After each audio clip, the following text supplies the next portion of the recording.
Hi folks, salam.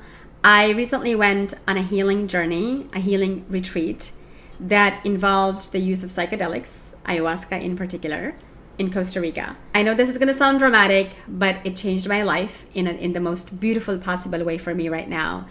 And I had a very, very pleasant experience. Some really, really insightful things happened to me on the ayahuasca, and I want to share a part of my experience with you. I'll try not to get into too much of the personal details, no promises, and I will be advocating for the use of psychedelics, for the use of ayahuasca in particular, if it is the right thing for you. It's not right for everybody. I cannot believe that I did not know it existed.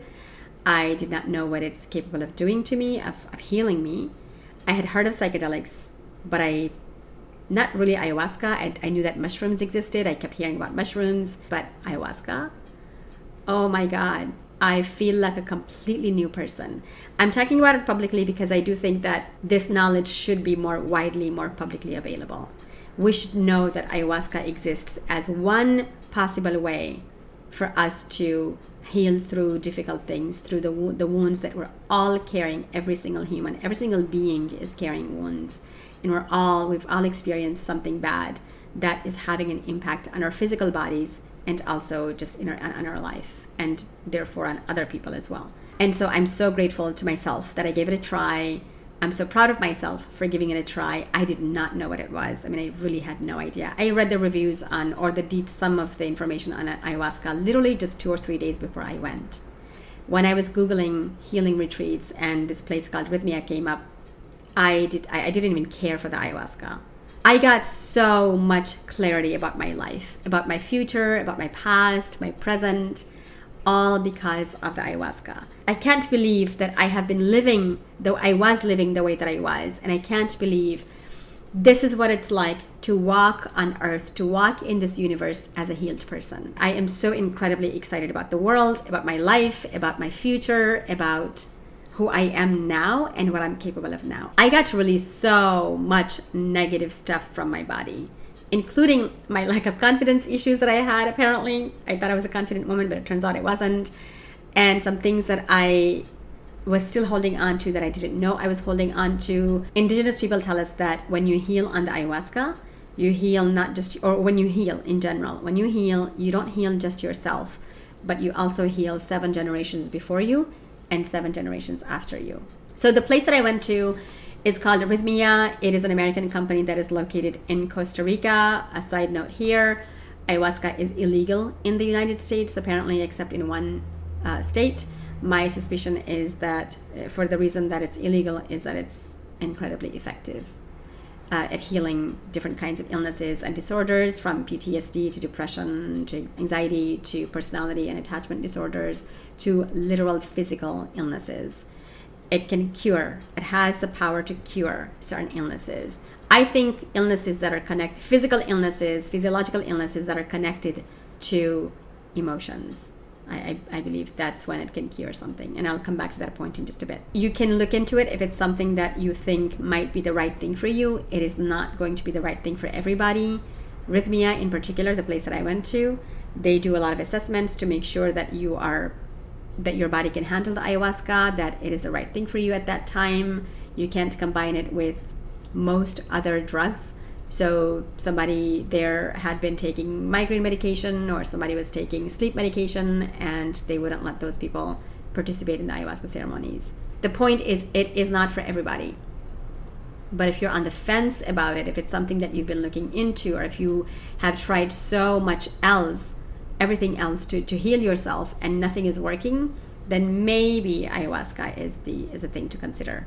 But I'm not going to tell anybody to do it. I think it's a very personal decision, and you kind of have to know that you're ready for it. The kind of healing that I have received, I wish this healing, well, I shouldn't say this specific healing, but I wish healing on every being in the universe, in whatever forms it can come in, and from whatever sources that you believe in, because, oh my God, it is so amazing. It is so beautiful to be this healed.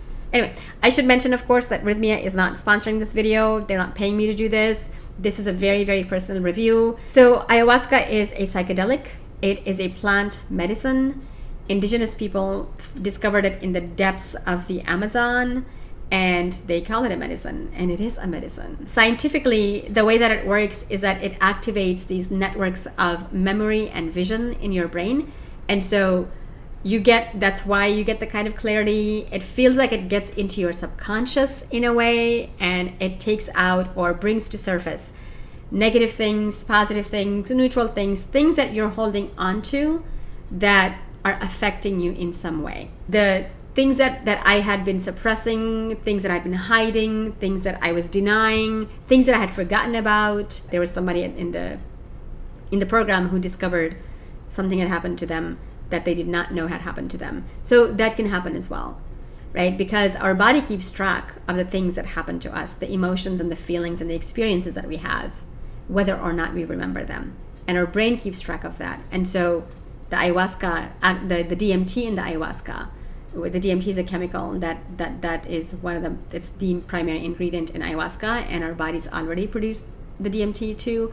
And so my understanding is that the DMT is the one that's doing all the work. And when the DMT from the ayahuasca gets combined with the DMT in our bodies, in our brains, this magic happens. And so you get this clarity, like revelations after revelations after revelations. And the program calls those miracles. A lot of different feelings and a lot of different things can happen. Things can come out when you're on the ayahuasca. So for me, for example, I felt out-of-body experiences. I felt completely dissociated from my body at one of the nights, not every night. The ceremonies happen for 4 nights. But the best part for me was this. The bad things that came out, they also got released. And it felt like they got released from my body, from my system. And that, for me, is where the healing happened. And when the healing happened, when the release happened, and the healing happened with that, I felt different, and I could tell that I was different now, and I felt a kind of peace and calm that I have never in my life felt before. It was amazing. I remember just the whole time I was thanking myself for doing this. I was so happy that I was doing it. So the ayahuasca is a drink, and it is provided in a small cup like this by Rythmia. Again, I went to Rythmia. They serve a lot of it. There's a whole medicine table, and the healers bring a lot of the medicine with them, and you can take 1 cup. They'll announce the first one. Then you take 2 or 3 or 4 or 5, whatever many you'd like, but the healers are watching and they're assessing you to make sure that you're capable of taking more and that you should be taking more. In my case, when they would ask me questions and I would give them the answers, they would also sometimes bless me before they gave me the medicine. I teach religions for a living. I'm a religious person. I'm a very spiritual person. I believe in the value of all religions, in the validity of all religions. And so every time they would bless me, I would be so grateful because I want all of those blessings. There are no side effects to the ayahuasca. Absolutely no side effects. As far as I understood that, they kept telling us that. Now, in terms of taste, it's no virgin pina colada, which is my favorite drink in the universe, but it is amazing at its job. It's really excellent at doing its job. And when you take the ayahuasca, you purge. You may purge. I shouldn't say you definitely purge, because some people get what is called a nada. You just fall asleep from the time that you take the medicine until the end, until the ceremony ends. So the releasing, the purging that happens can happen in many different ways. You might purge through vomiting, which is very, very common. Through diarrhea, also very, very common. Nobody that I know of, the first week at least that I was there, like pooped in their pants. I know that that's what a lot of people are scared of like, oh, I don't want to do it because I don't want to poop my pants. But if it happened to anyone, I don't know about it, because you're so focused on your own process, you're in your own journey, and you just tell one of the assistants and one of the healers that happened to you, and they'll take care of you. Anyway, so the purging, so diarrhea, vomiting, sweating, crying, screaming, I had a lot of that. Laughing, giggling, I had a lot of that. And so much more. Like the purging can happen in many different ways because your body's releasing that particular wound, that particular trauma. And none of that is normal stuff. Like the vomit isn't normal. It's not the same kind of vomit that you do that you go through when you're sick. My understanding is that it's the emotions and the feelings and the experiences that are being released. And so when you're purging through vomiting, it can get really loud. Like sometimes I would scream before I vomited. And I could feel the problem being released. I got to release things that I didn't know I was still holding on to. They tell us that you can ask the ayahuasca to show you what it is that you're purging, or to tell you, to basically for you to get some insight into what it is that you're releasing. I started asking the question, what am I purging? What am I releasing? And I started getting answers. And I would get this insight, like, here's your answer, this is what you're purging. And I would just, my relationship with myself changed. It became so positive, so much more positive. And I remember just holding myself and going, wow, I did not know that I was holding on to that. I did not know that was still inside me. I didn't know that it had caused me this much damage. That particular thing that just got released had caused me that much damage. I was telling a friend of mine about how one of the things that the ayahuasca can do and did for a lot of people, not for everybody, is that it can heal some of your physical illnesses, right? I just mentioned this earlier. And you can read about people's experiences with the ayahuasca, like what it healed for them. Like physical illnesses like cancer even, right? Or somebody might get their hearing back, or somebody gets their vision back. I know it sounds weird, but I now understand how that happens. So my friend who's Muslim said, oh, like physical illnesses that are connected to emotions, like how the prophet Yaqub or Jacob in the Bible, father of Joseph, how he got his eyesight back when he was reunited with Joseph, or when he got Joseph's shirt, right? And I hadn't made that connection, but yes, because once the emotional and the psychological sources of your trauma are revealed to you, or they're just exposed to you, and then they're released, because remember, it's not just that you discover things or you see things, it's that you see things and then they get released as well, for me, definitely. That release then can result in an incredibly beautiful kind of healing that may involve getting your physical health back. It's kind of a known fact at this point in psychology, in diseases, in trauma, in illnesses, that everything is connected.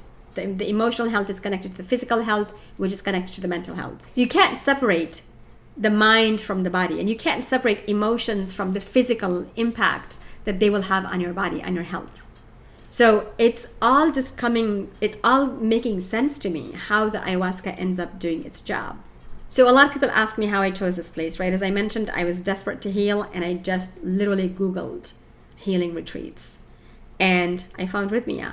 And I remember thinking, because it's so expensive, there's no way I can ever afford it. But alhamdulillah, I managed to find the money for it. I managed to do it, and I'm so glad I tried it, even though it was expensive. I have since learned that they have discounts. So if you want to go, if you know you want to go, or if you're thinking about going, let me know, and we can talk about some of the discounts that they have. So the place Rythmia is so beautiful. It is so calm. It has such a soothing atmosphere to it. And I feel like every single thing, every little and every big thing there is designed, and it's positioned exactly where it is and exactly how it is, because it is proven to be effective. It is proven to help you. The staff was so beautiful. They were so kind. They were so supportive. The healers, the shamans. I know that the word shaman is problematic for a lot of people, so I'm going to try to use the word healer primarily. But the healers and the assistants to the healers, because they have a lot of assistants as well, they were so down to earth. They would talk to us before the ceremonies. They would talk to us outside of the ceremonies, after the ceremonies, if you wanted to talk to them. They were available to bless us at any point during the ceremony. I remember I had some very difficult things come up for me one of the nights, and I would just ask for a shaman, and I would say, I need a blessing. Like I can't handle this thing that I'm discovering or that I'm processing. And they would bless me. A lot of my nights were very, very difficult. Like so much stuff came out that I was not ready to deal with. And I would just ask for a healer, for an assistant to come help me, just sit with me, and they would just come and sit with me. And then they would coach me as I was releasing something or as I was working through something. And then this one time, one of my healers was with me, and people were just so nice to me. Like they were so kind. We got to bond so much, and it was so beautiful. But one of them is with me. She walks me up to the shaman to get my second or third whatever cup, And they asked me if I needed a bucket in case I wanted to vomit. And I was like, nope, I'm good. And I was learning to trust my body and listen to my body. So if I felt like something was coming, I would say yes. Like, I really got to have a new relationship with my body, like listening to my body, trusting my intuition. These things that I've struggled with before, oh my God, I got better at it. And so I didn't take the bucket with me. And I'm there. I get my second cup or third or whatever cup. I get my cup. I drink it. And instantly, as I turned around to go to my mattress, instantly I vomited. But the magic was that my healer had a bucket with her just for me to like vomit in. And I was like, how did you know? And she was like, we know these things. And then there's the people that I met who were also on their healing journey. Some of the most amazing, most wonderful people, most beautiful people that I've ever met in my life. I got to meet people that I want to keep in my life for the rest of my life. Because keep in mind, these are people who are just as desperate as you are, as I was, to heal, right? People who are at a similar point in their journey, in their life. They're like, okay, something isn't working for me. I want to heal, and I'm going to take this risk and heal this way. And so we were vulnerable with each other. We got to share our stories with each other in a way that we probably never have with anyone else. And we felt completely safe doing so. There was no judgment.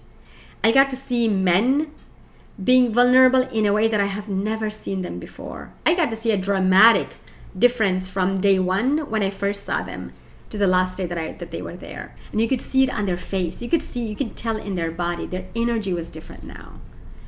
And I got to see them being emotionally intimate with each other. They got to hug each other and say I love you to each other in this very incredibly genuine and beautiful way. And mean it. It felt so, so real. It was the healthiest masculinity I've ever seen, probably ever in my life. Like a collective kind of healthy masculinity. I've never seen that before. And it was exactly what I needed to see at this point in my life. So I'm so proud of all of the men who went. I'm so proud of all of the men who keep going. I'm so proud of men who know that, okay, something isn't working. I want to heal. I want to be a better person. I'm going to try this. And I'm so grateful to them because every healed person is making a difference in the world by healing themselves. So it's a week-long program. From Saturday to Saturday or Sunday to Sunday, you decide. I did 2 weeks because I was not able to participate in the ceremony on Thursday, only the Thursday ceremony, because they use something called yahe, which is a different kind of ayahuasca. It is more purgatory, they say. And so it's not allowed for people who are menstruating. I was menstruating that week, and I was really sad that I could not participate. I mean, I had the hardest time letting it go. You can imagine, I mean, I teach religion, I study religion and feminism and gender, and I have a whole video on menstruation and religion, or fasting, praying, etc. And I'm very critical of when people say that because you're menstruating you can't pray, or because you're menstruating you're not allowed to fast, or whatever. And so I was not okay with this. It felt exclusionary to me. So I had very strong feelings about it, and it feelings that I thought I was working through that week kept coming out, and I realized that meant that I was not done. My journey wasn't finished, and so I decided to stay another week. Instead of fighting the system, I decided to just accept it because there's nothing I could do about it, and I accepted it. And I trusted my healers, I trusted the medicine, I trusted them that they must have done their research, they know what they're doing.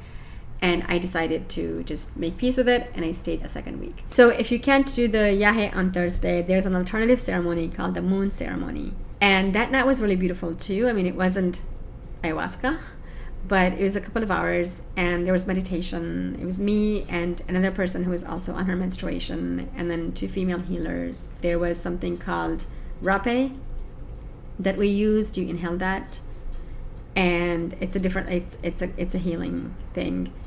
And we did a couple of exercises that were really beautiful, very therapeutic exercises. And there was a conversation on sort of a lesson on how indigenous folks deal with their menstruation and just indigenous folks' relationships with the womb.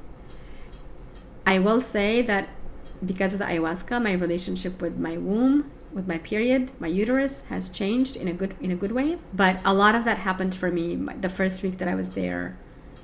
outside of the moon ceremony. I was already learning things about my period and my womb that I hadn't considered before. And so the moon ceremony was not completely transformative for me, but it was still helpful. And I really do appreciate that Rythmia has an alternative space for people who can't participate in the Yahe ceremony, so you don't feel completely excluded. They tell you to focus on feelings, not on thoughts. Like, don't think, feel. And I love this. I really, really love this. I mean, I think that thinking is necessary in certain contexts, and then feeling is necessary in other contexts. So they have these insightful questions that they have all over, especially in bathrooms and in the maloka, in the giant room where the healing happens. And it's really important because, to me, it's been important because it reminds me, those questions remind me to be mindful of my feelings, of my thoughts, of my actions, of the way that I interact with other people, the way that I treat other people. They ask, for example, that whatever it is that you're feeling in that moment, like at Rythmia, when you're there, they ask you, do you feel this thing? Do you feel this way? Or does this feeling ever come up in your normal life outside of Rythmia? The answer should always be yes. And then they say, okay, when was the first time that you remember this, feeling like this? And you're on the ayahuasca most days, and so you're a lot more likely to remember things that you haven't remembered, that you can't remember outside of the ayahuasca. And so you're probably more capable of figuring out when you felt that way for the first time. And then the final question is, what has this made you? Who have you become as a result of this? And so since then, I've been so much more aware of my feelings. Whenever a feeling comes up, negative or positive, I sit with myself and I hold myself and I try to process it in that same way with those questions. So of course you can imagine then when I told the coaches there that I was not feeling good about not being able to participate in the ceremony, the Yahe ceremony, because I wasn't allowed to because I was on my period, they asked me, well, when was the first time you felt this? And what has this made you? And the question especially of what has this made you? Or who has this made you become? Oh my God. I don't think I was ready to accept what I had become or who I had become as a result of feelings that I had. I'd never thought about that before. I'm going to show you what the schedule looked like. Okay.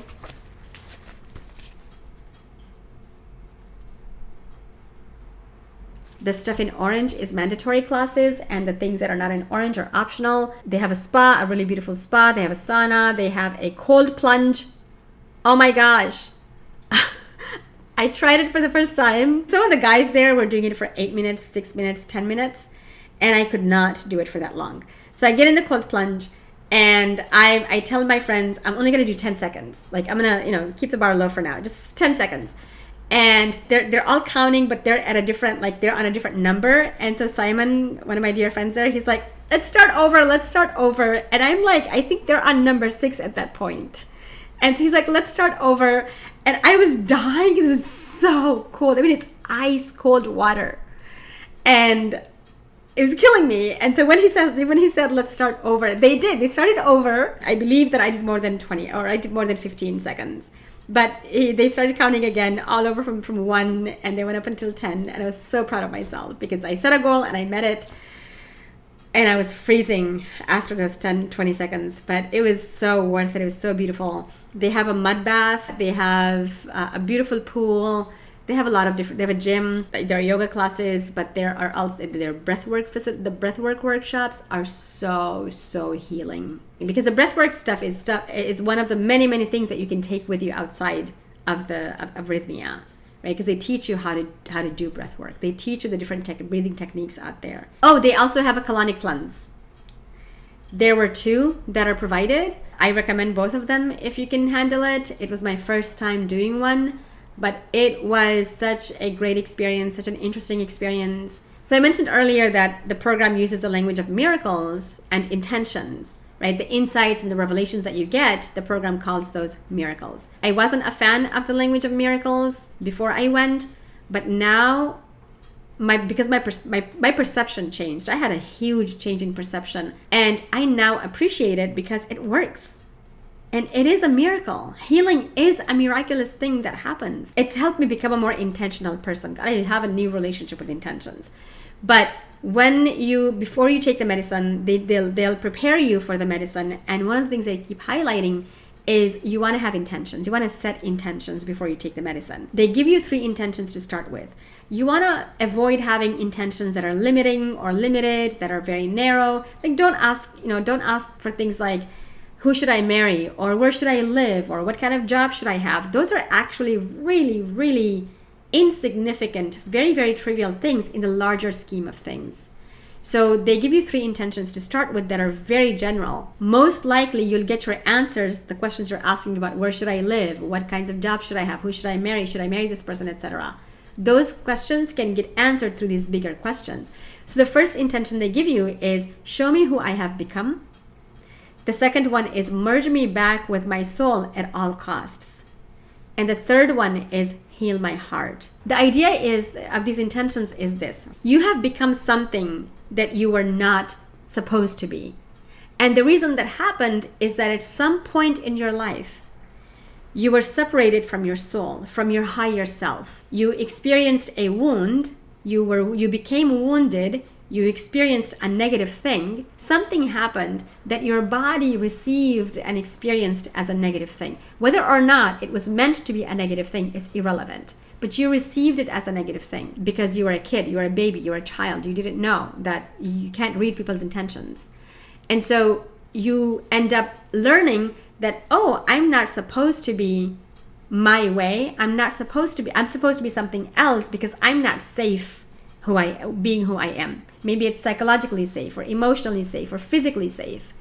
And so therefore you become something else. You become separated from who you were meant to be, from your soul, from your higher self, from your self with a capital S, as many religions understand it. That is why the second intention is, merge me back with my soul at all costs. So when you become separated from your soul, you become something else. And now on the ayahuasca, you can discover what it is that you have become. I got to see that. This theory, this idea of the separation of who you are meant to be, who you were supposed to be, and who you became as a result of a trauma, probably. There are scholars and therapists and psychologists that I listen to who are saying similar things. So for example, I listen to Richard Schwartz a lot, who is founder of a therapy model known as internal family systems. And he argues that we have many, many different parts within us. The ugliest part of us, the things that make us do terrible things, that make us think terrible things, or the parts of us that overreact to something,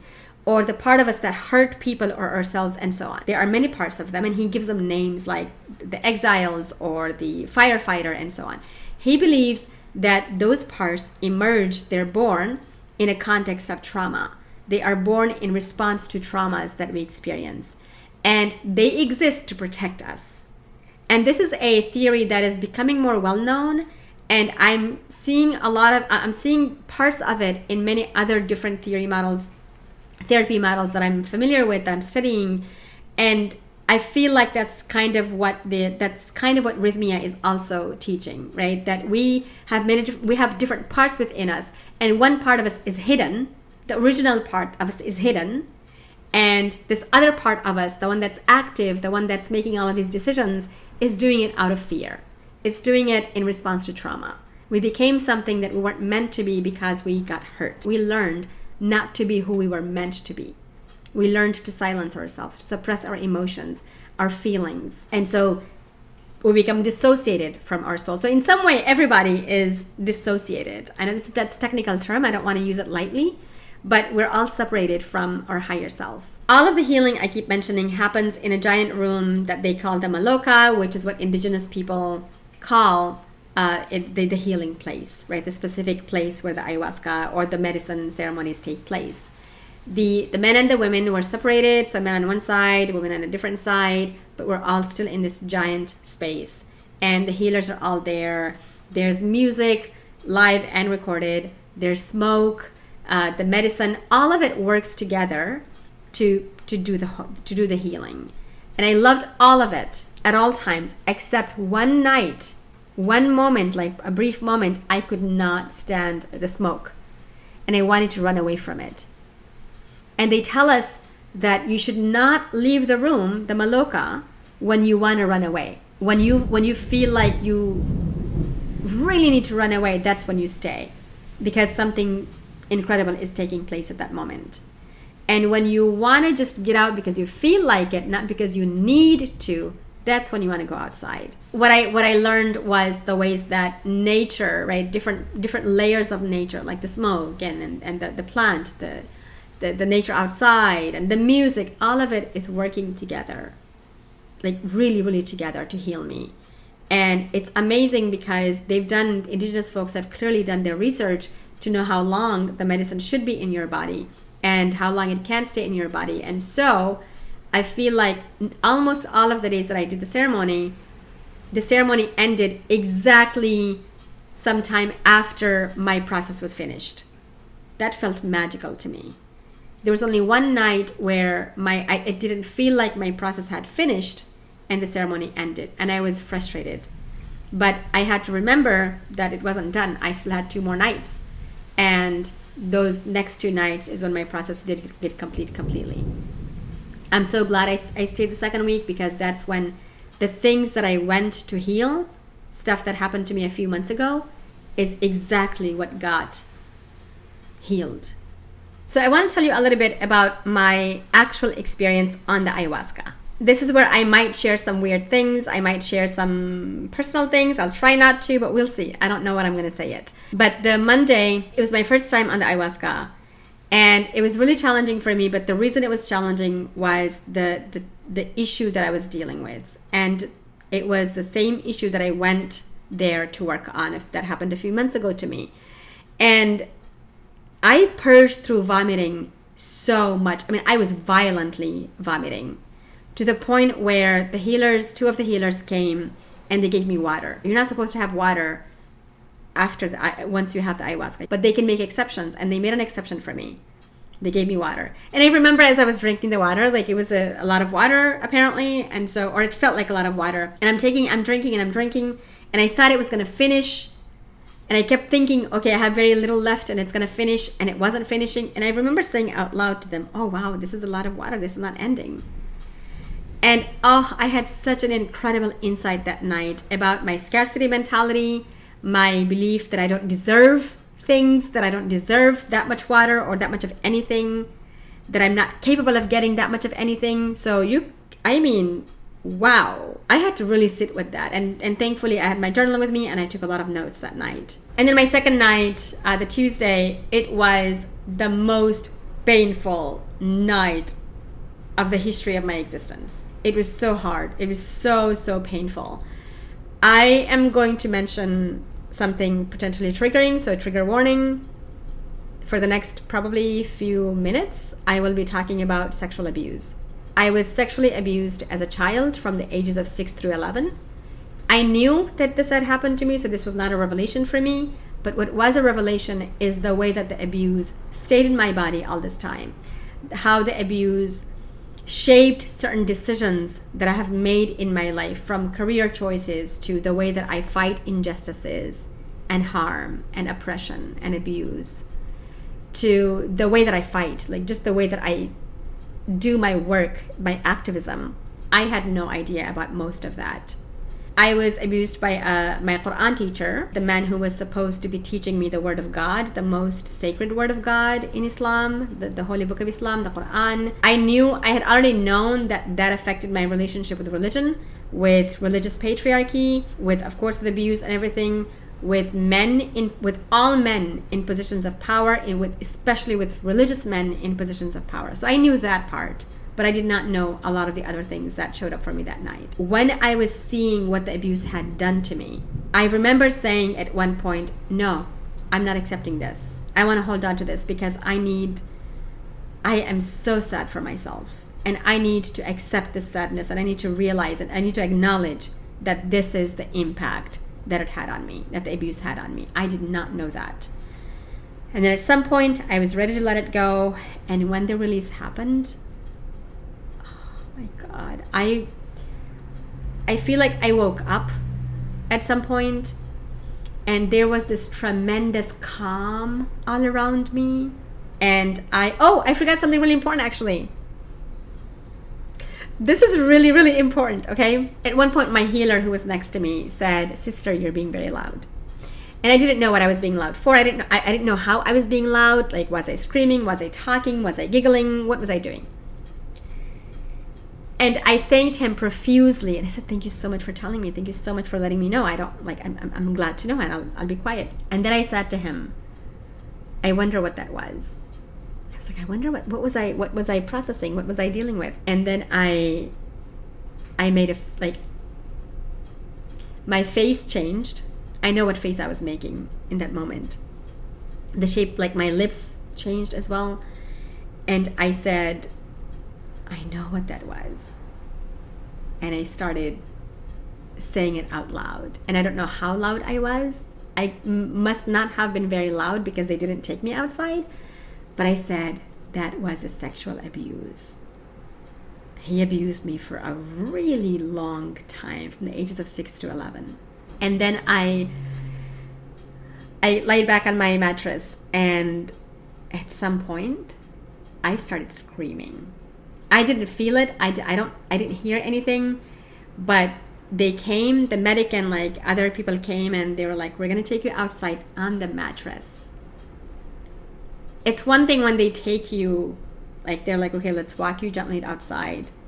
It's a whole different thing when they're like, you stay on the mattress and we're going to take you outside like this. And the next day, a friend of mine was telling me that it was the most horrific screams that he had ever heard in his life. And that made me really sad for myself. I'm so glad I know. I'm so glad I know I screamed, because it was the first time in my life that I was screaming about what had happened to me, that I cried about what had happened to me. And so when I was taken outside, when I was on the mattress, they would come every now and then to check in on me and make sure I was okay, if I needed any coaching, if I needed to process anything, and if I was ready to come back inside. But I remember that night, I screamed at people that I love. Why did I not feel safe enough with you to tell you that this had happened to me? Why didn't you protect me? And I was screaming at people. And then I got to see what other impacts it had on me. A lot of my spiritual abuse stuff, because there's a sexual abuse that is obviously a form of spiritual abuse, but there's also the spiritual religious abuse, the manipulation that you go through when you're a religious person, the way that religion is used against us, right? To make us do certain things and believe certain things and think certain things. That got released that night. At some point, I remember looking to my left, and because my inner child was there. She was sitting on this mattress, and I remember looking over and thinking, because I don't know if I said it out loud, but I was thinking, I hope one of the healers goes to her, because she needs help. She needs to be comforted. And I remember how she was sitting, and I remember where she was looking, and when I wished somebody would go help her, I thought, I can't, because I can't function. I can't get up to help her. She needs a hug. She needs to be reminded that she's beautiful and she's loved. She's safe now. She clearly wasn't when she was 7. And the kind of connection that I got with my inner child, now I know, I feel like when I am facing something difficult and painful, something painful comes up, I know how to address it in a way that is healing for the little child in me, my inner child, who is suffering was suffering in so many ways. And it never occurred to me to get in touch with her, right? So what Dick Shores argues about the part of us that gets created in a time of crisis, in a time of trauma, in a time of deep pain, who then needs to just be reminded that I'm safe now, or you're safe now. I can take care of myself now. We don't have to fight that way anymore. We can now fight to thrive, not to fight to survive. I saw that my fights against injustices were rooted in anger, in resentment, in bitterness, in hatred. But I thought this whole time that I was fighting out of love for the world, out of love for humanity, for justice, etc. But now I know, because I really got to see that night how I can be fighting. Now I know that my fights in the future now against patriarchy and other injustices are going to be out of love for humanity, out of love for the world, out of love for justice, a commitment to justice and peace and the thrival and the healing of humanity. So that was Tuesday. And I'm not going to tell you what every single day was like, but the Wednesday night is famously, it's called the Divine Feminine Night. And so they say it's gentle, definitely gentler, it's compassionate. And they also told me, one of the healers was like, if you're afraid of the medicine being painful, like if it being painful like last night, just tell the medicine that you want her to be gentle with you that night. So that Wednesday then was a lot better for me. And I kept telling myself, this is challenging, but it's not painful. It felt to me like somebody was massaging my stomach. And at one point, the medicine, I'm gonna use this weird language. I know it's gonna be really weird for people who haven't done ayahuasca, but I believe it was the medicine doing its job. And so at one point, I tell the medicine is showing me something. I see an image of something that I really, really wanted, okay? And I said, oh, no. I know where you're going with this. I'm not accepting that. That's not true, is what I kept saying. And I feel like whoever was massaging my tummy, like, so I imagine this like older woman, like a grandmother massaging my tummy. And she gently moved to a different part of my stomach as though to say, oh, you're not ready for that part to heal yet. So let me go to a different part. We're going to come back to that first part later. This is a thing that I really wanted and I thought was great for me, and I was craving it and I was longing for it, etc., etc. Like, I had a really hard time when it left. And I got to see